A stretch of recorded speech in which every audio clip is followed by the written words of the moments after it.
This thing cost me 10 bucks and it tastes like 50. In this economy?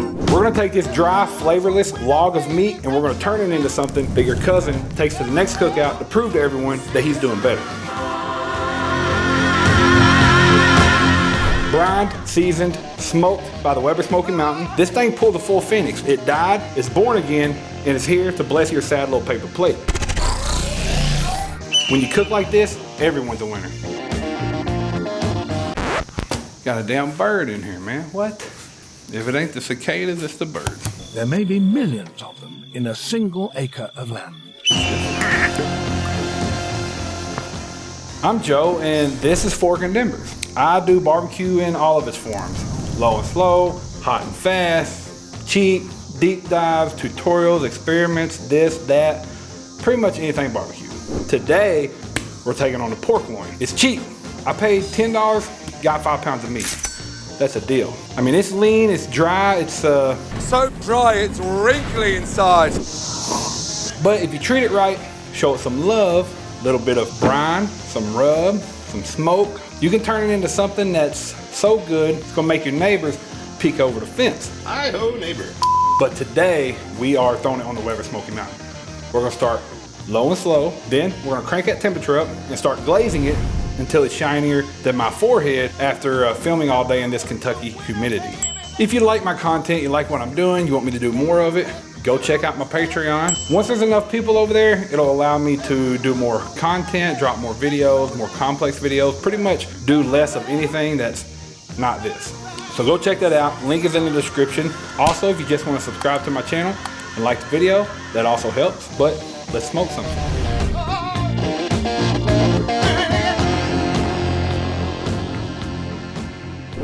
Okay, so this is a dry piece of meat.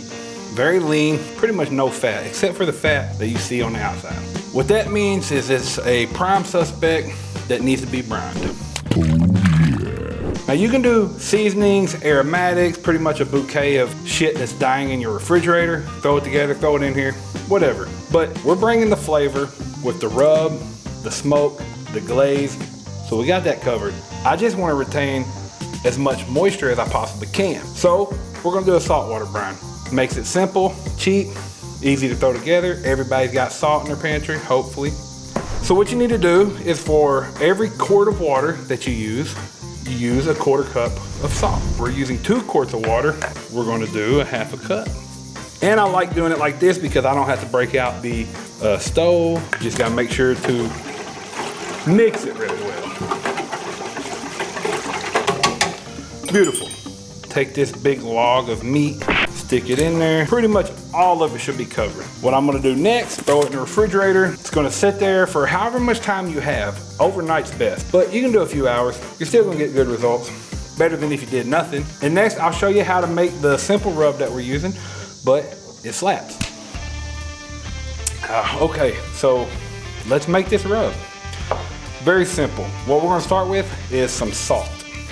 For the salt, we want to do probably about a 1/2 of a tablespoon. Next, we want to do some smoked paprika. For that, we want to do about 2 tablespoons. I like that dark, beautiful color that paprika gives it. Plus, with the smoked, you get a little bit more depth of flavor. Next, let's do 2 teaspoons of black pepper. Then we want a teaspoon of garlic powder. Let's do a teaspoon of ground coriander, then 1/2 teaspoon of ground cumin.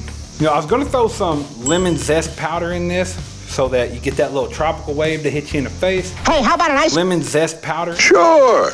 But then I thought, it was like, how many people actually have that in their pantry? It's just not a relatable rub. But if you have it, throw a little bit in there, maybe just a dash, maybe 1/2 teaspoon to a teaspoon, depending on how much you're making. I think that it will elevate it a little bit, give it a little bit more of that summer vibe that we're going for here. And that is it. If you don't have these ingredients in your pantry, I don't know what kind of pit master you are, because everyone should probably have most of this, 90-some% of this, right? And there you go.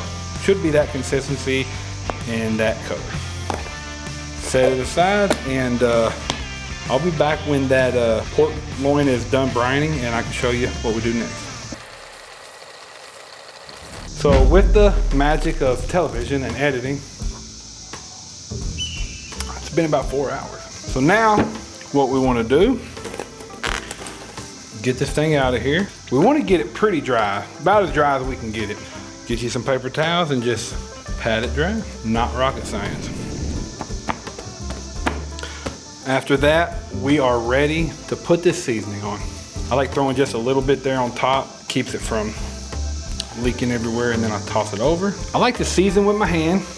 I know I've said that before, but it gives me a lot more control. And we just want to try to cover this as best as we can. Make sure you get every side. I'm going to use every bit of this rub. Pat it in, don't rub it. I know a lot of people like to. If you can rub it, you got too much seasoning on it probably. Once I flip it over, I can kind of come in like this and evenly coat it. This is that fat cap side. I like to generously season that side because I want that salt to pull as much moisture out of it as possible. It helps it render down. I'm sweating my balls off, man.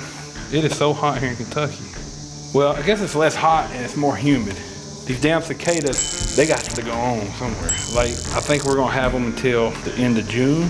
So you just gonna have to, they're gonna be ambiance noise until then. Sounds like an electrical line or something. That's how crazy. But that is insane. And what you can do, toss the rest on there and just start picking it up. Any pieces that are exposed and has a little bit more moisture, it'll naturally pick it up. Any pieces that don't need it, won't pick it up. We got this thing seasoned up right, okay? Damn. So what we're gonna do, we're gonna let this sit. What's gonna happen, moisture is going to cake that seasoning onto the pork loin, and I'm gonna let it sit until I get the smoker up to temperature. So that's what we're talking about next, is how are we gonna run the Weber Smokey Mountain and cook this thing. Okay, let's talk about how we can run this Weber Smokey Mountain for this pork loin here. Pretty straightforward. I'm gonna learn you something. First off, get you a charcoal chimney. If you don't have one, take your cheap ass to Walmart and buy one. They cost next to nothing. There's also lots of them on Amazon. I've got links to a couple that I use. They all work great, and they all do the same damn thing. So you need to fill that thing up twice with unlit charcoal and put that in your Weber Smokey Mountain. Keep in mind that I've got the 22-inch Weber Smokey Mountain. If you have a smaller Weber Smokey Mountain, use less charcoal, but you wanna pretty much fill your charcoal chamber up to about half full. We're probably only gonna smoke for a few hours. Then you're gonna take about 10 charcoal briquettes, you're gonna light those, and you're gonna toss those on top. This is called the minion method, and it is by far the simplest method that you can use. Start with a little bit of lit charcoal and it slowly lights all the charcoal. Then again, I'm using cherry wood.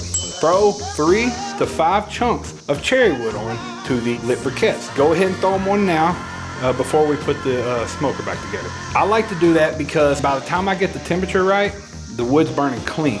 I don't want to throw a piece of wood on later on, right before I put that food on the smoker, and end up with a bunch of white smoke.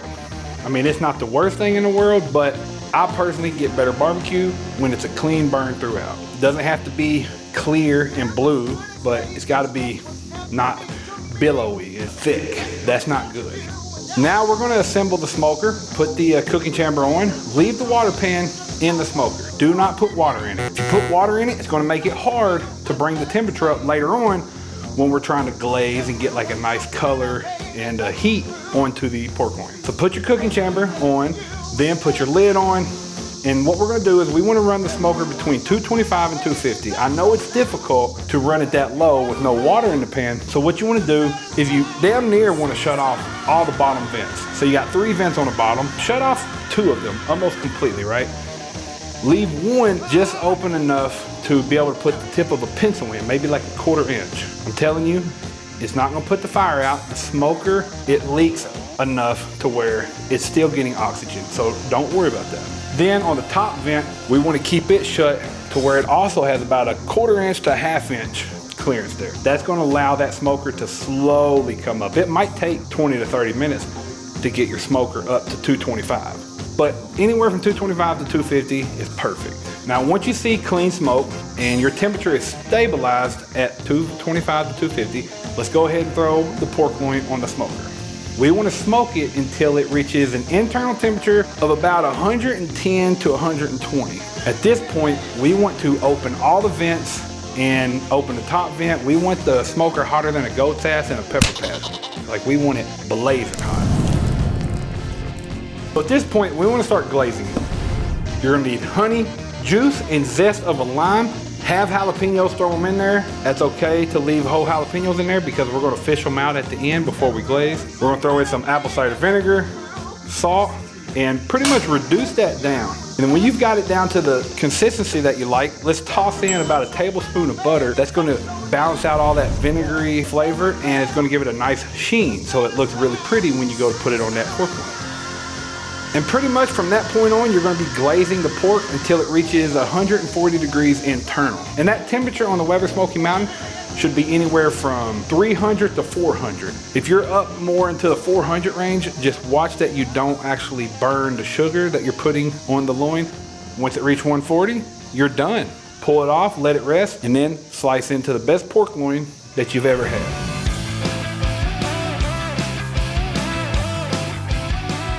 Let's give it a try. Color on it is right on.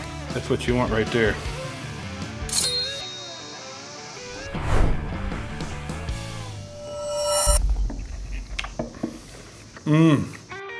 That brine is so perfect. And then that spicy glaze towards the end, it balances everything out perfectly. This right here is a prime rib in a trailer park, I promise you. These jalapenos that we made in that glaze, after you've let them set for a while, they're like candy. Let's give it another little bite. What I enjoy doing is cutting this up. Tomorrow for lunch, I'll sear it in a pan with a little bit of oil and butter, and that's my favorite way to eat it. But you know, we're gonna tear this thing up right now too. Oh, and if you got a little bit of that glaze left, you know, hit it with some of that too.